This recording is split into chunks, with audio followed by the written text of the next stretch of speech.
श्री वेंकटेश स्तोत्रम्। वेंकटेशो वासुदेव रद्युन्मोमितविक्रमः संकर्षणो निरुद्धश्च शेषाद्रिपतिरेव च जनार्दन पद्मनाभो वेंकटाचलवासनः सृष्टिकर्ता जगन्नाथो माधवो भक्तवत्सलः गोविन्दो गोपतिकृष्ण केशवो गरुडध्वजः वराहो वामनश्चैव नारायण अधोक्षजः श्रीधर पुण्डरीकाक्ष सर्वदेवस्तुतो हरिः श्रीनरसिंहो महासिंह सूत्राकारः पुरातनः रमानाथो महिर्भर्ता भूधर पुरुषोत्तमः चोलपुत्र प्रिय शान्तो ब्रह्मादीनां वरप्रदः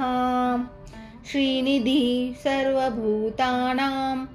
भयकृद्भयनाशनः श्रीरामो रामभद्रश्च भवबन्धैकमोचकः भूतावासो गिरावास श्रीनिवास श्रियप्रपतिः अच्युतानन्द गोविन्दो विष्णुर्वेङ्कटनायकः सर्वदेवैकशरणं सर्वदेवैकदैवतं समस्तदेवकवचं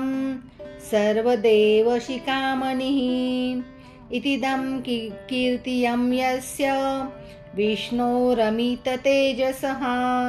त्रिकाले या पठे नित्यं पापं तस्य न विद्यते राजद्वारे पठेद्दोरे संग्रामे रिपुसङ्कटे भूतसर्पपिशाचादि भयं नास्ति कदाचन अपुत्रो लभते पुत्रान् निर्धनो धनवान् भवेत्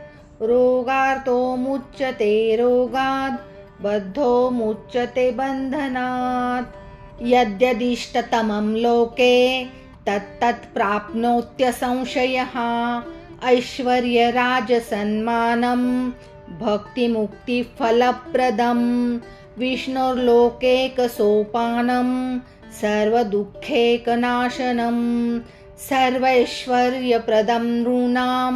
सर्वमङ्गलकारकं मायावी परमानन्दं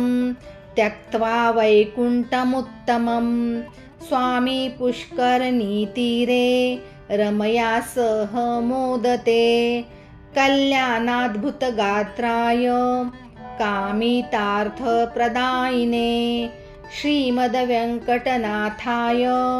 श्रीनिवासाय ते नमः। वेङ्कटाद्रिसमं स्थानं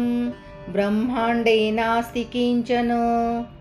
वेङ्कटेशसमो देवो न भूतो न भविष्यति एतेन सत्यवाक्येन